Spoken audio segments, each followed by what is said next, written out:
नमस्कार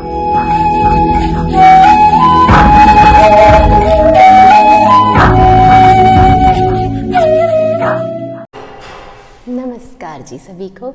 I welcome you all in the next video of thermodynamics. Thermodynamics, dynamics, motion with cause, thermo, temperature, heat. So heat, temperature, heat की other forms of energy के अंदर interconversion और कैसे movement होती है, कैसे flow होता है, ये सब हमें डिस्कस करना है और कुछ हम कर आए हैं। सो क्या डिस्कस कर आए हैं हम लोगों ने बेसिक की रोल थर्मोडायनेमिक्स आप पढ़ क्यों रहे हैं वो सब हमने डिस्कस किया। उसका रोल क्या रहता है हमारी डेली लाइफ में, दैट वी हैव डिस्कस्ड। हम लोगों ने सिस्टम की बात की, कितने टाइप का सिस्टम होता है, कितने टाइप के थर्मोडायनेमिक वेरिएबल्स होते हैं, उन सब की बात हमने डिटेल में कर ली है। So today we are going to discuss the work done by or on the system. So उससे पहले सबसे पहले मैं बात करूँगी कि जो वर्क है वो है क्या। आप कहेंगे कि ये क्या बात हुई भाई, आज हमें काम करना है, ढेर सारा काम करना है, आज हम काम और काम ही करेंगे। हमें पता है वर्क का मतलब काम होता है।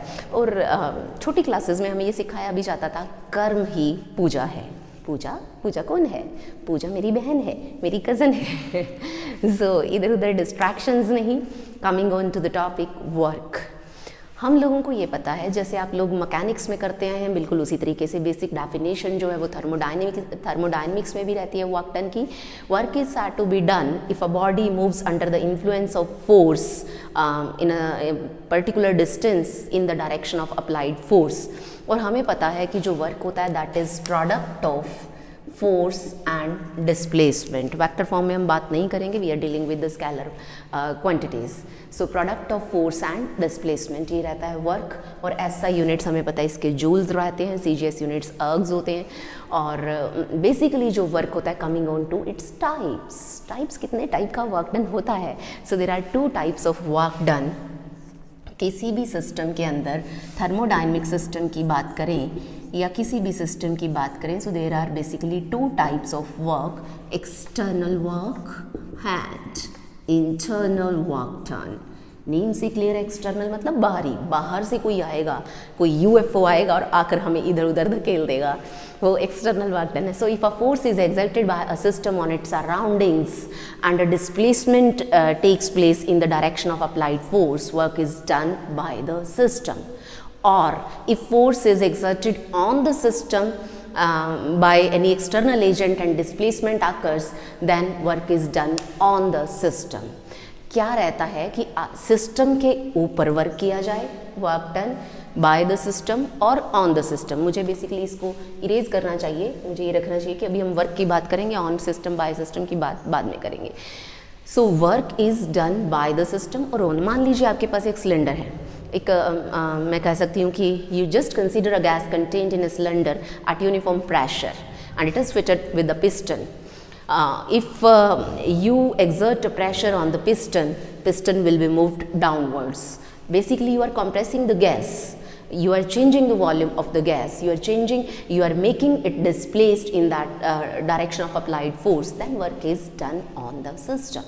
लेकिन अगर मैं उसको छोड़ दूँ तो गैस एक्सपैंड होगी, और जब गैस एक्सपैंड होगी पिस्टन ऊपर को आएगा तो गैस फोर्स लगाएगी पिस्टन के ऊपर, और पिस्टन जो है वो ऊपर को आएगा, उसकी डिस्प्लेसमेंट होगी in the direction of applied force. तो वहाँ पर वर्क किसने किया? सिस्टम ने किया। Work is done by the system. Gas ने पिस्टन को धकेला, उसने धक्का मार दिया, then work is done by the system on its surroundings. So work is done by the system on surroundings या work is done by surroundings on the system. In both of the cases we say that this is external work done. या तो piston को push करें, gas contract हो तो work is done on the system. अगर piston जो है वो बाहर को आए, गैस एक्सपैंड हो, then work is done by the system. And all these types are external work done.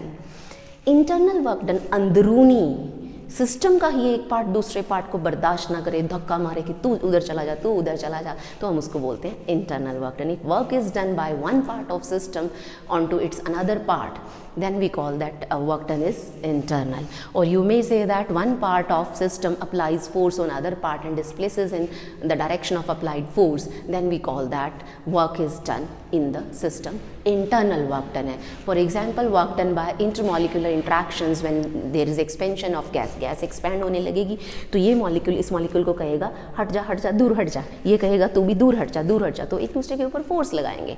उस फोर्स की वजह से उनकी डिस्प्लेसमेंट हो रही है. सो बेसिकली वहाँ जो वर्क हो रहा है that is internal work done.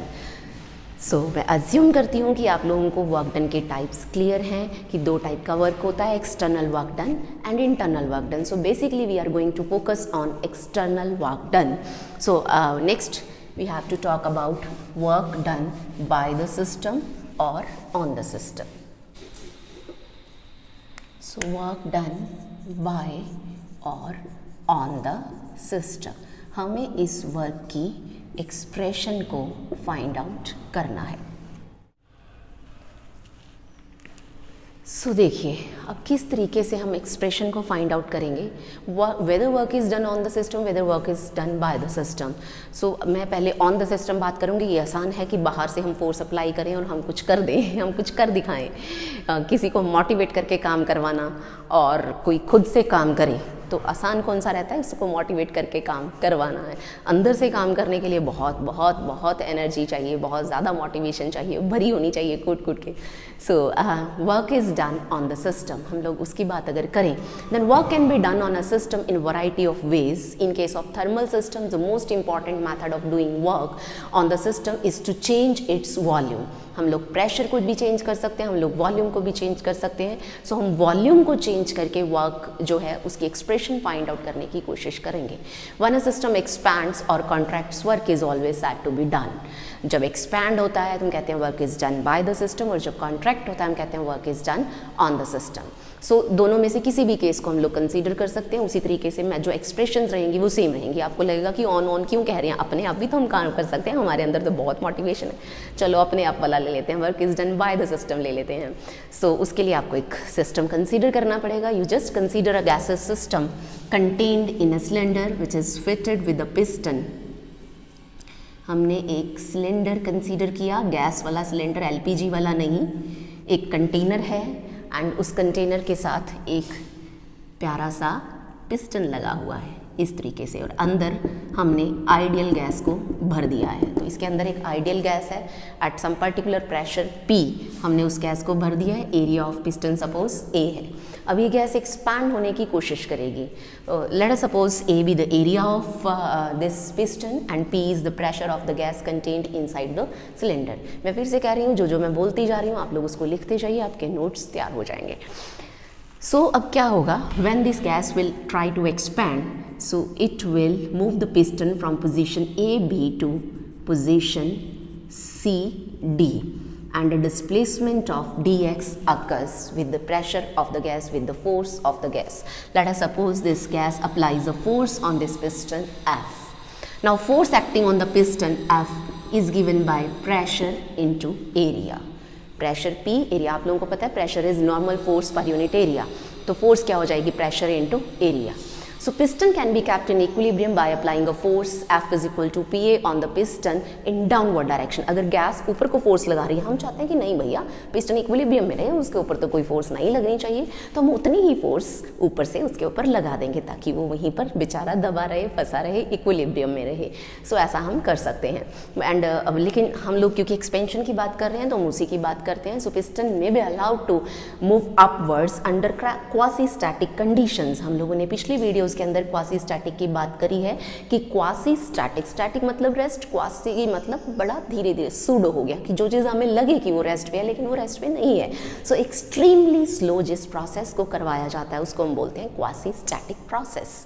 So quasi static conditions के अंदर हम पिस्टन को अगर अपवर्ड्स मूव करवाते हैं then piston move through a distance dx. थोड़ा सा डिस्टेंस dx मूव किया, then small work done delta W is equal to force into displacement dx, और in the direction of force है इसलिए कॉस जीरो बन जाता है. अदरवाइज आपको पता है ये डॉट प्रोडक्ट होता है अगर हम वेक्टर लें. सो हम इसीलिए in the direction of force ले रहे हैं ताकि F into displacement into cos of zero. So ये हो गया स्मॉल वर्क डन. ये सिंबल जो है ये शो करता है कि work done is not perfect differential. इसकी बात भी हम आगे करेंगे. फिलहाल यहाँ देखिए this is F into dx. So equation number 1. So using equation number 1 कहेगी मुझे ऐसे लिख के क्यों छोड़ दिया, मैं भी आऊँगी तो कोई बात नहीं, आ जाइए, हम किसी को नाराज़ नहीं करेंगे। So P A D X and area into displacement, इसको हम क्या लिख सकते हैं, वॉल्यूम, स्मॉल वॉल्यूम चेंज, कि गैस के वॉल्यूम के अंदर जो चेंज आया that is T V area into D X. अगर इनिशियल वॉल्यूम गैस का सपोज V1 था और उसके बाद एक्सपैंड हो गई तो फाइनल वॉल्यूम उसका V2 बना। सो हम इसको क्या लिख सकते हैं, V2 minus V1, final volume minus initial volume. आप लोग ये भी लिख सकते हैं। सो work done is basically pressure into change in volume. अब यहाँ पर देखिए, अगर ये V2 ग्रेटर देन V1 हो जाए कि फाइनल वॉल्यूम इनिशियल वॉल्यूम से ज़्यादा है तो गैस एक्सपैंड हुई है, this is the case of expansion. So this delta W is positive, ये बड़ा हो गया तो ये टर्म पॉजिटिव हो जाएगी और इसको हम क्या बोलेंगे, work is done by the system, कि जब सिस्टम वर्क करता है, भैया गैस फैलना चाहती है तो वो फैलेगी, वो उस पिस्टन को दूर धकेलेगी तो वॉल्यूम बढ़ेगा। तो work done by the system is always taken positive. अगर V2 लेस देन V1 हो जाता है then delta W is less than 0, क्योंकि ये टर्म नेगेटिव हो जाएगी। Then work is done on the system and this will be the case of contraction, क्योंकि वॉल्यूम कम हुआ है तो इसको पिस्टन को बेचारे को ऊपर से ऐसे नीचे को दबाया जाएगा। जब इसको ऊपर से नीचे दबाया जाएगा तो वॉल्यूम जो है वो कम हो जाएगा, V2 is less than V1 and this is the case of contraction. So expansion का वर्क डन पॉजिटिव होता है या work is done by the system वो पॉजिटिव होता है, work is done on the system negative होता है and मैं कहूँ कि कॉन्ट्रैक्शन में जो वर्क डन होता है दैट इज ऑलवेज नेगेटिव। सो ये बात जो है ये वर्क डन की हो गई। अब वर्क के अंदर और एक और हमारे पास टर्म है इंडिकेटर डायग्राम। इनमें आपस में क्या रिलेशनशिप है, let us discuss that. So next जो हमें बात करनी है इंडिकेटर डायग्राम, क्योंकि अगर हम थर्मोडायनेमिक्स की बात करें तो और इंडिकेटर डायग्राम की बात ना करें तो कुछ बात सी नहीं बनती। इसके बिना आप लोग ये कह सकते हैं कि इंडिकेटर डायग्राम थर्मोडायनेमिक्स की आत्मा है आत्मा के बिना शरीर किस काम का। सो इंडिकेटर डायग्राम हमें पता होना चाहिए क्या होता है। नेम से ही क्लियर है, जो किसी चीज़ को इंडिकेट करे, किसको इंडिकेट करेगा, सिस्टम की स्टेट को, कि सिस्टम किस स्टेट में प्रेजेंट है, किस थर्मोडायनेमिक स्टेट के अंदर प्रेजेंट है। सो बेसिक इसको हम PV डायग्राम भी बोलते हैं, TS डायग्राम भी बोलते हैं। PV डायग्राम मतलब graph between pressure and volume, TS diagram मतलब graph between temperature and entropy.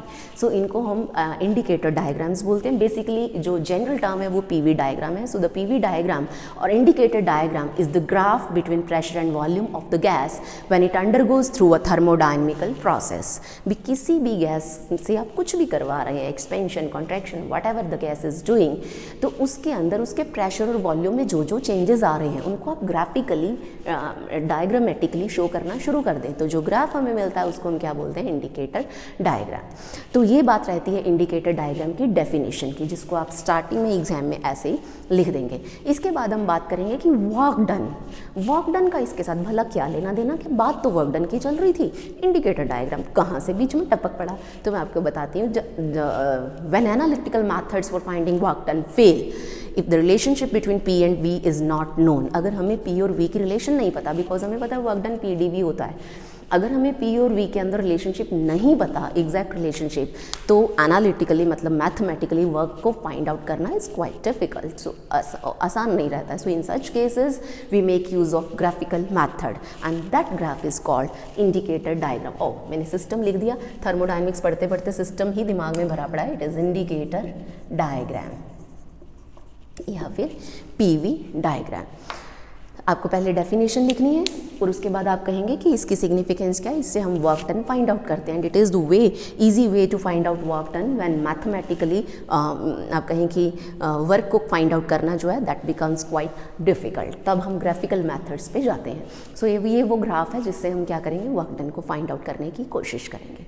So if we consider a system in which a gas exerts a pressure on the piston of the cylinder, तो अगर हम इसको consider करें and assume that volume of the gas changes very very very slowly, मतलब जो process है that is quasi static, हम वही अपना पुराना प्यारा सा क्यूट सा छोटू सा सिलेंडर उठा लेंगे और उस सिलेंडर के ऊपर हमने वही अपना प्यारा सा छोटा सा पिस्टन लगाया हुआ है और हम वही बात करेंगे यहाँ पर कि इस पिस्टन का एरिया जो है हमारे का क्या है, A है, और यहाँ हमारे पास क्या है, एक आइडियल गैस हमने भरी हुई है। So you will assume that volume of the gas changes quasi statically, मतलब जो प्रोसेस है that is extremely slow. Now let us plot a curve by taking volume along X axis यानी कि abscissa and pressure along Y axis यानी कि ordinate. आपको पता है एक्स एक्सिस पे जिसको लिया जाता है उन कोऑर्डिनेट्स को हम एब्सीसा बोलते हैं, और यहाँ पर हम क्या लेते हैं वॉल्यूम v, और वाई एक्सिस पे ऑर्डिनेट बोला जाता है इसको ऑर्डिनेट, और यहाँ पर हम क्या ले रहे हैं प्रेशर P ले रहे हैं, और आपको पता है इधर इसको क्या बोला जाता है abscissa. So by taking abscissa as volume as abscissa and ordinate as pressure, we plot a graph, and to show various changes in pressure and volume when you expand or contract the gas. तो जो मैं कहूँ कि मुझे graph की shape मिलती है, so diagram in which pressure is plotted as ordinate and volume is along abscissa give us indicator diagram. So आप इसको किसी भी उसमें ले सकते हैं. मान लीजिए कुछ इस तरीके का आया, दिस इज़ ए बी, और ये स्टार्टिंग पॉइंट है कि मेरा सिस्टम ए से बी जो है वो गया, और यहाँ पर इधर अगर आप इंटरसेप्ट लेंगे प्रेशर P1, और सपोज़ यहाँ से आप स्टार्ट हुए, सिस्टम हमारा यहाँ से स्टार्ट हुआ, तो यहाँ पर जो वैल्यू है इधर V1, so initial condition initial state क्या रहेगी P1 V1. मैंने प्रेशर और वॉल्यूम दोनों यहाँ डिफाइन कर दी. फिर गैस, आपको कैसे पता चला कि एक्सपेंशन है, ए से स्टार्ट हुए बी तक गए हैं, सो वॉल्यूम की वैल्यू इंक्रीज हो रही है. सो वॉल्यूम की वैल्यू इंक्रीज हो रही है, it means gas is expanding. So यहाँ पर क्या आ गया मेरे पास V2, so final volume V2 हो गया, यहाँ पर फाइनल प्रेशर क्या हो गया P2. So P1 P2 P1 V2 initial final pressures and initial final volume रहेंगे. सो मैं ये कहूँगी कि इस पॉइंट के ऊपर हर जगह पे प्रेशर और वॉल्यूम की यूनिक वैल्यू है. So you can say the state of system is uniquely determined by a point on PV diagram. Every point on PV diagram gives a unique value of pressure and volume. Therefore it is called indicator diagram, क्योंकि इसके ऊपर हर एक point हमें system की state बताएगा कि यहाँ आया स्टेट बदल गई, यहाँ आया स्टेट बदल गई, यहाँ आया स्टेट बदल गई. क्योंकि प्रेशर वॉल्यूम की वैल्यूज़ बदलेंगी तो सिस्टम की स्टेट चेंज हो जाएगी, because state of thermodynamic system means particular values of thermodynamic variables. So इसी वजह से इसको हम इंडिकेटर डायग्राम बोलते हैं, क्योंकि ये सिस्टम की स्टेट को इंडिकेट करता है. So I am again repeating, each point on indicator diagram depicts an equilibrium, क्योंकि क्वासी स्टैटिकली प्रोसेस आ रहा है और एक पर्टिकुलर वैल्यू है प्रेशर वॉल्यूम की उस पर्टिकुलर पॉइंट पे, और थर्मोडायनेमिकल वेरिएबल्स की पर्टिकुलर वैल्यू का होना मतलब इक्विलिब्रियम स्टेट का होना. हाँ यस, एक बात और, area under this curves gives us the work done in this process, और किस तरीके से इसका एरिया वर्क डन. अब आ गई बात वर्क और इंडिकेटर डायग्राम की रिलेशनशिप की. So let us discuss that relationship, रिश्ता वर्क डन और इंडिकेटर डायग्राम में, कि किस तरीके से हम इंडिकेटर डायग्राम से एक्सप्रेशन ऑफ वर्क जो है वो फाइंड आउट करेंगे. सो सिस्टम मेरा वही है प्यारा सा. सो देखिए, आपने माना कि आप कहेंगे कि let A B represents PV diagram when gas expands isothermally. Isothermally का मतलब मैंने टेम्परेचर को कांस्टेंट रखा है. इनकी टाइप्स प्रोसेसेस की हम आगे करेंगे, उससे पहले यहाँ मैं सिर्फ इतना बता देती हूँ कि हमने टेम्परेचर के साथ छेड़खानी नहीं करी है, क्योंकि P एंड P हमें प्रेशर और वॉल्यूम के अंदर चेंजेस लेने हैं. सो आप लीजिए, अब यहाँ पर in general initial pressures volumes हमने डिफाइन कर दिए हैं, और इसके अंदर बड़ी स्मॉल ये वाला छोटी सी स्टेट है. सपोज़ मैंने यहाँ कंसीडर किया इस, क्योंकि ये जो जा रही है ना कर्व कुछ इस तरीके से ऐसे जा रही है, तो यहाँ पर मैंने जहाँ पर ऑलमोस्ट आपको लगता है कि ये फ्लैट सा होता जा रहा है, मैंने यहाँ आकर इस वैल्यू को, सपोज़ यहाँ पर प्रेशर P है और यहाँ से मैंने ये दो इधर जो है ड्रॉ किए हैं. अब आप कंफ्यूज ना हो इसलिए मैं बार बार इनको इरेज कर देती हूँ. आपको सिर्फ ये ध्यान रखना है कि ये फाइनल वॉल्यूम है. सो ये मेरे पास एक छोटू सी प्यारी सी रेक्टेंगल जो है वो इसके अंदर बन गई है. सो ABCD ये छोटी सी रेक्टेंगल बन गई है.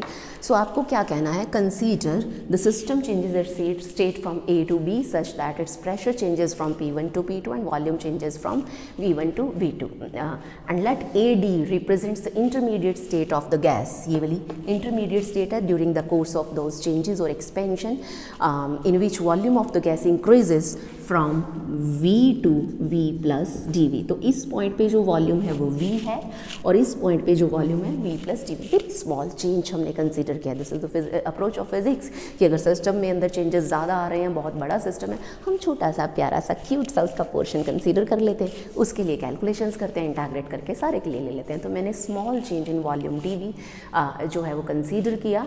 तो आप कह सकते हैं कि the volume of the gas increases from V to V plus dV at constant pressure P. So we have drawn the intercepts, this A, B and DC perpendiculars हमने draw किए which are parallel to the pressure axis such that ABCD is a rectangle having length P and breadth V plus dV minus V। dV उसकी क्या होगी, breadth होगी। So small rectangle जहाँ पर मैं कहूँ कि ये जो distance है BC, ये क्या हो जाएगा V plus dV minus V। So BC equal to dV हमारे पास हो गया। और AB हमें पता है किसके इक्वल है, प्रेशर P के इक्वल है। So area of rectangle ABCD, area of rectangle ABCD, length into breadth. So AB into BC is P into dV। कुछ याद आ रहा है PdV आते ही? PdV is the amount of work done by the gas during isothermal expansion from volume V to V plus dV at constant temperature and at constant pressure also। अब मैं ये बात करूँगी कि AV1, ये A पॉइंट पे हमें पता है V1 एंड BV2 लाइंस जो हैं, AV1 और BV2, ये दो lines parallel to pressure axis हैं, हमें पता है। The whole area ABV2V1A, this whole area can be divided into small such a lot of rectangular strips and we get the total area by integrating this term। तो ये हमारे पास very small area था। So total area जो रहेगा, total area ABV2V1A, ये किसके equal हो जाएगा, इस टर्म की इंटीग्रेशन। और इस टर्म की इंटीग्रेशन कहाँ से कहाँ, V1 से V2, और ये हमें पता है क्या हो जाएगा, it will be the total work done. So this gives us work done P dV V1 to V2 is equal to area। तो यहाँ से क्लियर हो जाता है कि area enclosed by PV diagram gives us the work done in that process। So every point on this diagram represents the state of the function, state of the system। Therefore, I can say that indicator diagram is a graphical description of changes in the state of system in the terms of pressure and volume। And what is the significance of indicator diagram? Significance of indicator diagram is that it gives us the work done in that process। So यहाँ से आपको clear हो गया कि indicator diagram हमने क्यों पढ़ना है, क्योंकि हम काम करना चाहते हैं। काम क्यों करना चाहते हैं, काम नहीं करेंगे तो खाएंगे पिएंगे जिएंगे कैसे। सो वो हम सब मजाक साइड पर। सो हमें वर्क डन के अंदर प्रेशर वॉल्यूम वगैरह चेंजेस आ रहे थे, वो चेंजेस थर्मोडायनेमिक वेरिएबल्स के हमें डिस्कस करने थे, क्योंकि हमें हीटिंग कूलिंग का जो फंडा है सारा गर्मियों सर्दियों का, वो हमें कंट्रोल करना है। सो ये कहानी है इंडिकेटर डायग्राम की। अब हम बात करेंगे कि जो वर्क डन है वो परफेक्ट डिफरेंशियल है या नहीं है। दो टर्म्स रहती हैं, परफेक्ट डिफरेंशियल होना और परफेक्ट डिफरेंशियल ना होना, कि कंप्लीट डेरिवेटिव डी कोई क्वांटिटी है Q, उसको Q लिखना, या फिर ये वाला सिंबल ये वाला लिख देना। ये वाला सिंबल होता है कि क्वांटिटी परफेक्ट डिफरेंशियल नहीं है, और अगर हम ऐसे लिख देते हैं तो हम कहते हैं क्वांटिटी परफेक्ट डिफरेंशियल है।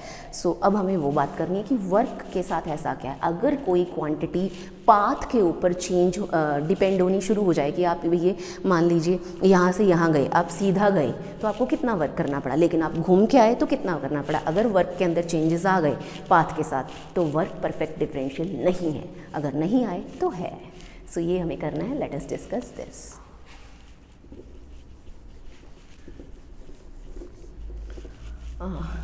इस सारे को इरेज कर देते हैं। सिस्टम हमारा वही है, प्यारा सा क्यूट सा छोटू सा। नन्ना मुन्ना राही हूँ, थर्मोडायनेमिक्स का सिपाही हूँ, बोलो मेरे संग जय फिजिक्स जय फिजिक्स जय फिजिक्स।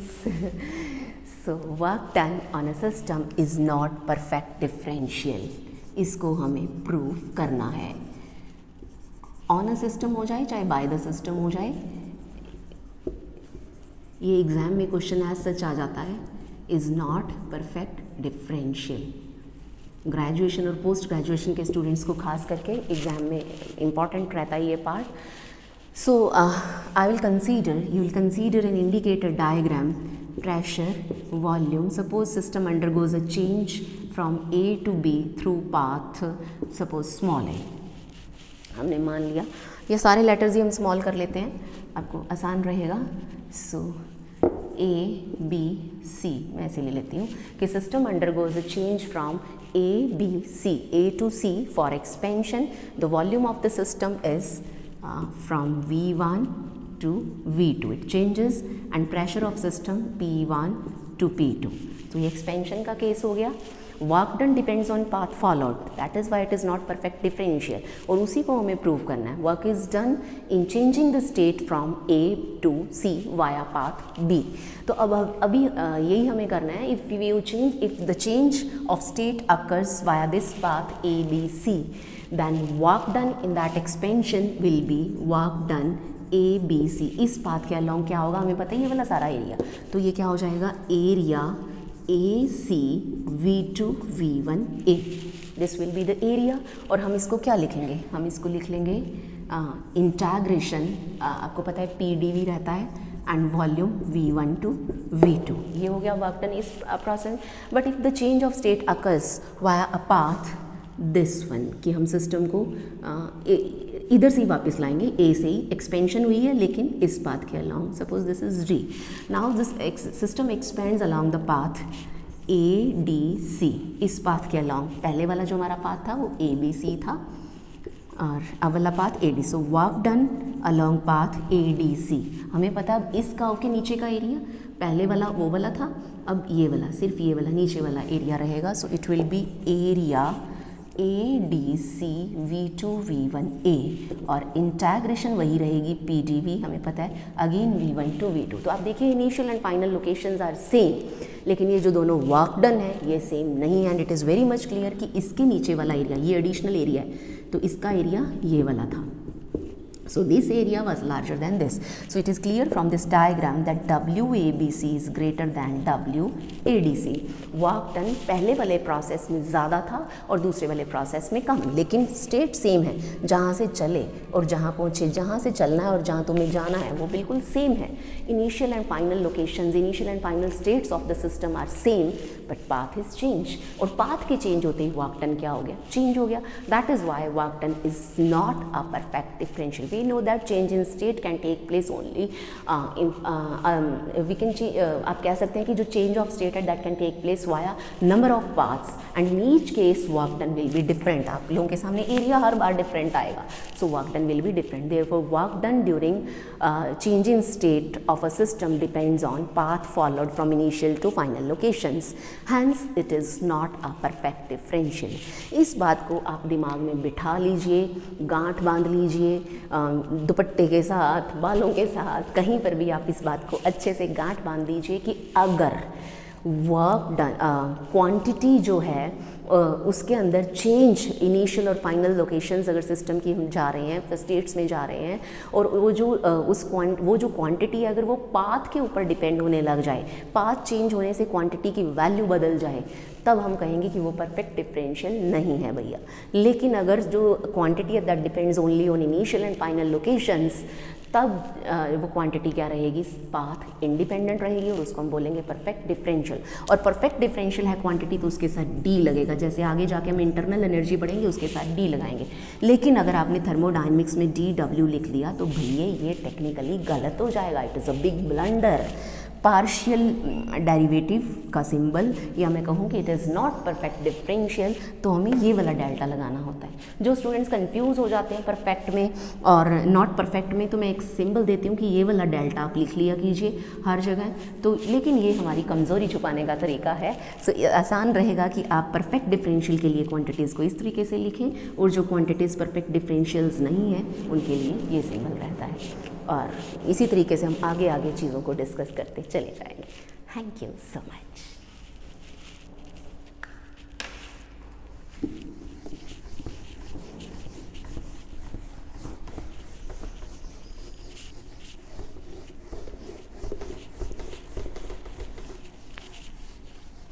Thank you again.